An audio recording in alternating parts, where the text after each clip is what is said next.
Kia ora there. Julian asked us to do a short video for his field operations webinar. And I said, oh, sorry, Julian, couldn't possibly do that. We don't have time to do that. We'll be out doing field operations in the field. We can't do a proper job. So I thought, well, when has that stopped us in the past? And let's put something together anyway. So here's Scott's top tips for field maps out in the field.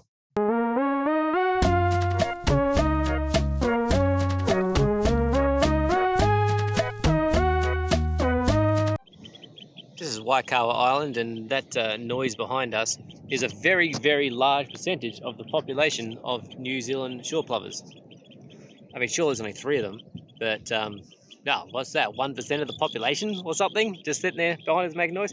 That's why it's quite important that we make sure there's no rats out here, because apparently these guys are the most favourite food in the world of rats. They're very, very susceptible to them. But the great thing about it is that as soon as you land on this island, the first thing you do is go and look for these fellas. And if you see a couple, you can be pretty much guaranteed that the island's rat-free. Because if there was rat here, they'll be dead. We'll keep looking anyway.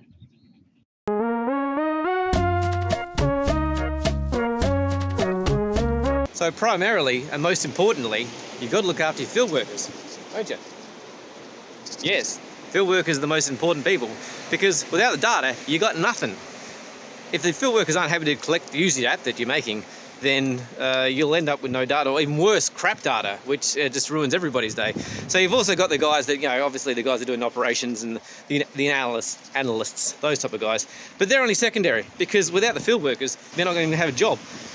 So look after those guys first. The most important thing is that whatever you're building has to be easy to use, and they have to want to use it. So don't make them do things like put in the name of the island every time that they have to put a data point in or something like that. Anything you can do to make the field workers' jobs easier, do it.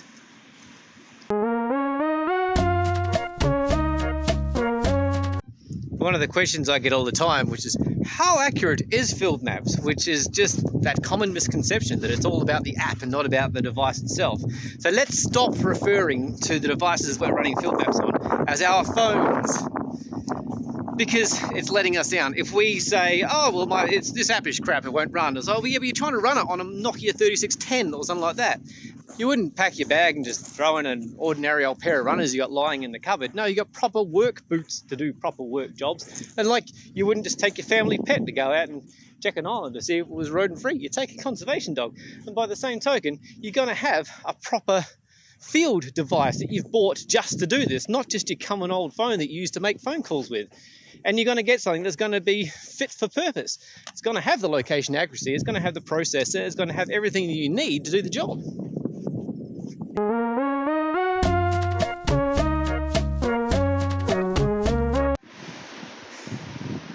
All right, let's talk about working offline.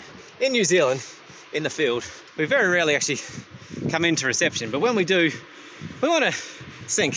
And so we get the phone out. You'll often see us like this, trying to get a couple of bars of reception so we can sync, so we can pull other people's data, push your own data, see where everyone else is at. So if you know where your field workers are working, then you can create map areas for them, which is a lot easier, because you make the areas actually in AGOL and then they download them. It's a hell of a lot easier for them. If they have to make their own offline areas, it has to create itself like on their device, and it just seems to take forever. And it might not actually work if they're not in good enough reception. Anyway, regardless if you're getting them to make their own offline areas or you're creating the map areas, we usually use a aerial imagery based map, and we usually make the resolution building or buildings if it's a little bit of a larger area, and we like to aim to keep that the size of the area around about 150 meg. Any smaller than that, and it's not even worth doing. Any bigger than that, and sometimes they have trouble downloading it if they've got pretty poor reception, because you know what they're going to do.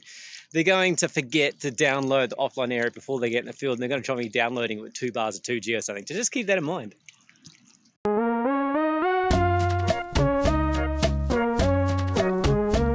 So one of the biggest disadvantages we found in making map areas for your field workers is that once they're made, the field workers can't unmake them. So if they make their own offline areas, they can delete them, and then suddenly they're online. They've got reception, and they can use the web map as an online web map.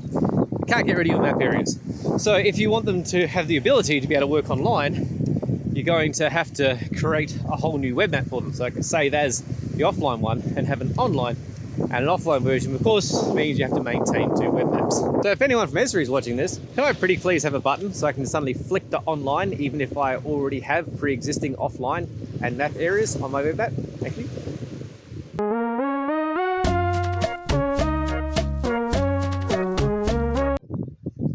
So let's talk about Tracker. Unless you've been living in a cave for the last year, you'll know now that Tracker is integrated into FieldMaps, which is awesome. You get that beautiful blue line actually on a real map that you make inside FieldMaps, and everybody is happy. The way to be extra happy about this is next time you talk to your account manager and they say to you, so would you like a creator license or a field worker license with that? You say, I would like a field worker license, because you get a free Tracker license with that. If you're a creator, you still got to use the Tracker add-on. But Tracker isn't just about that very beautiful blue line that you see on your field device, because Tracker does amazing things in the background if you want to, because it spits out all these track points and you can spatially intersect those with all of your other features and make them do wicked things, or you can just use it to make pretty pictures like this one.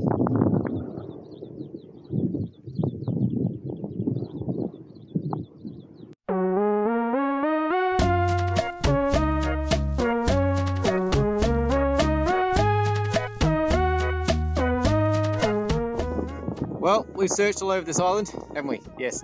And we haven't found any sign of rats. Found some extra shore plovers though, which is very cool. So, you know, they got added into a database. So, you know, we're finding more of the good stuff and less of the bad stuff. Must mean we're doing the right thing. It's working. So until next time, stay safe, stay spatial.